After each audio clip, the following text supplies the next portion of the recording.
BCS বা যে কোনো চাকরির পরীক্ষায় বাংলা ভাষা তথা ব্যাকরণ অংশে পূর্ণাঙ্গ প্রস্তুতি বা পূর্ণাঙ্গ সফলতা পাওয়ার মূল মন্ত্র হচ্ছে কিছু টেকনিক অবলম্বন করা। আমার এখনও মনে আছে আমার প্রিয় স্যার যখন অষ্টম শ্রেণীতে আমাকে বাংলা ব্যাকরণ বইটা পড়িয়েছিল, 9-10-এর সেই বিখ্যাত বাংলা ব্যাকরণ বই। এই বইয়ের A to Z এমন কিছু ছন্দ, এমন কিছু গল্প, এমন কিছু টেকনিকের মাধ্যমে বুঝিয়ে দিয়েছিল যে ওই জিনিসটা আমার চাকরি জীবনেও খুব ভালো কাজে লেগেছিল। যেমন এখানে আমি আজকে একটা টেকনিক নিয়ে আলোচনা করব, পরবর্তীতে আপনারা যদি আরও কোনো টপিকের উপর ভিডিও চান ওইগুলো কমেন্টে জানাবেন, তখন আমি জানিয়ে দেব।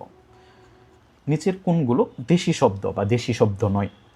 পরীক্ষাতে এসেছে মোপাতে যে নিচের কোনটা দেশি শব্দ নয়, কোলা, চোলা, ডাক নাকি চাবি? আমার এখনও মনে আছে চাবি হচ্ছে পর্তুগিজ ভাষার শব্দ। কিভাবে এই জিনিসটা কি মুখস্থ করে রাখা সম্ভব সব কিছু? না, একটু পরে আমরা বুঝবো। আবার আসছে নিচের কোনটি দেশি শব্দ? গিন্নি, বৃক্ষ, চাঁদ, আরেকটা দেওয়া আছে ডিঙা। তো এখানে দেশি শব্দ হচ্ছে ডিঙা। এই বাংলা ভাষা ব্যাকরণ অংশে শব্দ, সন্ধি, সমাস, তারপর হচ্ছে ধ্বনি পরিবর্তন, যতগুলো টপিক আছে, কারক, বিভক্তি, সবগুলো জিনিস আসলে আমাকে বেসিক বা হচ্ছে একটু বুঝতে হবে, প্র্যাকটিস করতে হবে, টেকনিক অবলম্বন করে পূর্ণ মার্কস ছিনিয়ে আনতে হবে। তো দেশি শব্দ মনে রাখার আমি একটু টেকনিক স্যার আমাকে যেটা শিখিয়েছিল একটু দেখি। যে পেটের দায়ে ডাগর মেয়ে কি করিল হাই, ডাব কোলা ঢেকি বেচতে ডিঙি নিয়ে গঞ্জে চলে যায়, এক কুড়িতে সব বিকিয়ে টুপর কিনলো তাই, তাই না শুনে চুলা ভেঙে চুঙা হাতে দাঁড়িয়ে আছে মাই, এই মেয়ে তুই বাড়িতে আয়। দেখেন এখানে একটা ছন্দ, পেটের তাগিদে বড় একটা মেয়ে, ডাগর মেয়ে কি করছে, ঢাক কোলা ঢেকি বেচতে ডিঙ্গি নিয়ে সে গঞ্জে চলে গেছে, 1 কোটি 20 টাকা দিয়ে সব বিকিয়ে তার বিয়ে করার শখ জাগছে, এখান থেকে টুপর কিনছে। এইটা শুনে চুলা ভেঙে চুঙা হাতে মা দাঁড়িয়ে আছে, তুই আয় আজকে তোরকে আমি শায়েস্তা করব। দেখেন এখানে ব্যাকরণ বইটাতে যতগুলো দেশি শব্দ ছিল সবগুলো দেশি শব্দ এখানে চলে আসছে।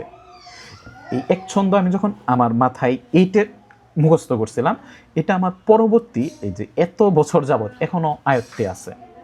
পেটের দায়ে ডাগর মেয়ে কি করিল হাই, ডাক কোলা ডেকি বেচতে ডিঙি নিয়ে গঞ্জে চলে যায়, 1 কুড়িতে সব বিকিয়ে টুপর কিনলো তাই, তাই না শুনে চুলা ভেঙে চুঙা হাতে দাঁড়িয়ে আছে মাই, এই মেয়ে তুই বাড়িতে আয়।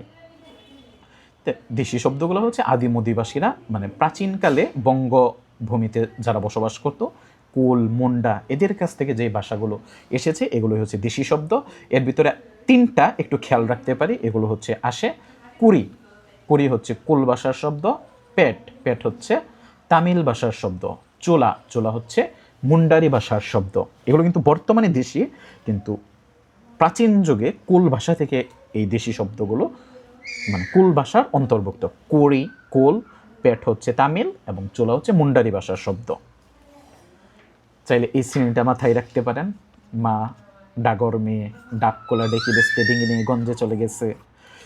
ডাগর যেহেতু মেয়ে, বিয়ে হওয়ার শখ জাগতেই পারে, টুপর কিনছে, টুপর কিনছে। এখন যদি চাল টাল না কিনে নিয়ে আসে খাবে কি দরিদ্র মা? এটা শুনে চুলা ভেঙে চুঙা হাতে দাঁড়িয়ে আছে।